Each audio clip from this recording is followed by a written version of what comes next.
Yo, what's going on, guys? Welcome back to another video. Hope everybody is doing well. I'm sure you guys are. Today's a very relaxed video. We're doing a little bit of a nighttime scene just because I didn't have too much time to film during the day.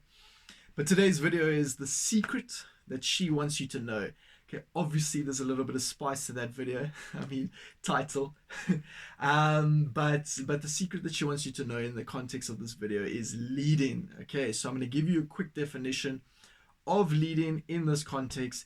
And what leading is you are constantly making sure that the girl is feeling safe, comfortable, and reassured as you escalate through the various stages of the seduction process.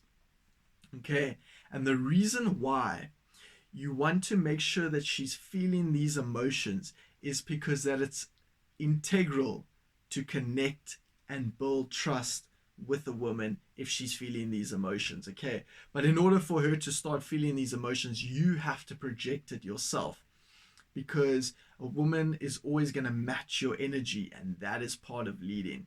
So you lead in with your energy first.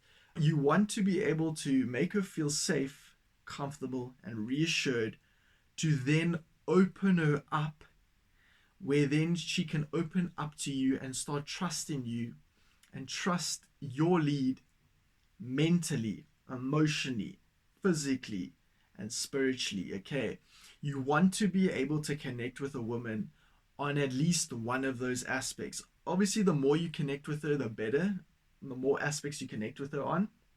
But you want to ideally connect with her in one of those aspects, because you cannot escalate with a woman and you cannot progress with her either if you're not connecting with her in any format. Okay, what you must realize is that you are constantly laying the foundation and leading the seduction process. Okay, so I'm going to use myself for example.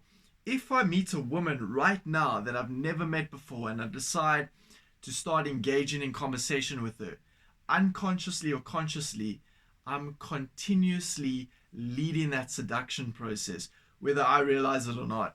So the very first, before even a word is said, I am going into that situation with my energy. So I'm going in there with a calm, reassured, confident energy. Okay, so she can be receptive to that energy and then start to feel it herself, and then start to feel safe and comfortable around me without actually me saying anything, because I'm not going in there with an anxious state. Okay, do you understand what I'm saying here?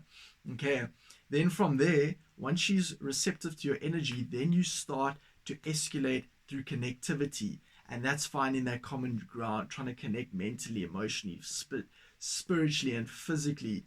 All right, but like obviously you want to connect mentally and emotionally first, and then you do this by bringing in confidence as well. Okay, the more confident, the more reassured your conversations are, the more she feels safe and comfortable and feels a genuine connection with you, the more confident you're going to start feeling, the more you're going to start enjoying the conversation yourself, and she's going to just be receptive to that. Okay, all right, so and the way you become more confident, or for me personally, the way I feel more confident in the conversation and just the situation as a whole, is by being playful. Like, you get to a state where once you've connected with her on a foundational basis, this is where I would call this foundational basis just that commonality, that ground base, where she knows who you are, where you're from, and like a similar background. Then you add that playful state where you start bringing in jokes, where she can start to feel safe and comfortable and open up to you.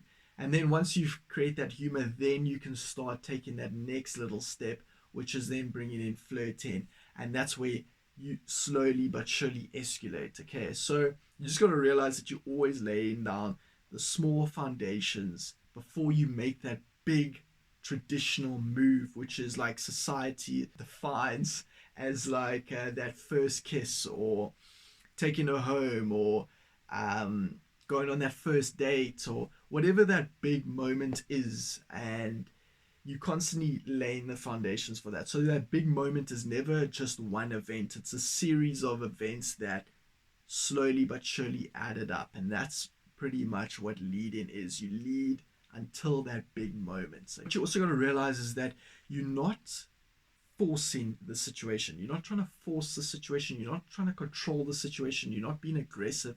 You're not being any volatile, negative emotion. Okay, you don't want to be like that at all in general with anyone, first and foremost, but especially with women, because if you try force a situation and you got an outcome in your mind and that you want to happen, you'll just focus on that outcome, and then you'll unconsciously force that situation, and she can start to feel that. Then you'll start to feel resistance from her, and what this resistance will look like is that she'll start to say things like, I need to go to the bathroom, I need to go find my friends, I can't because I got work in the morning, or whatever the reason is. It could be a whole range of reasons, okay? But what you must understand is that the resistance will be very subtle, okay? Because women don't like to be in confrontational conflict with men, okay? Because generally speaking, guys are a lot bigger than women, and women, rightly so, are very intimidated by their size, and they're scared of that. And what happens is sometimes a lot of guys react negatively, and they can get very aggressive in the situation, so they look to let down the guy gently so they can exit the situation without too much resistance and conflict, if you understand what I'm saying. It's important to just lead, but let things happen naturally.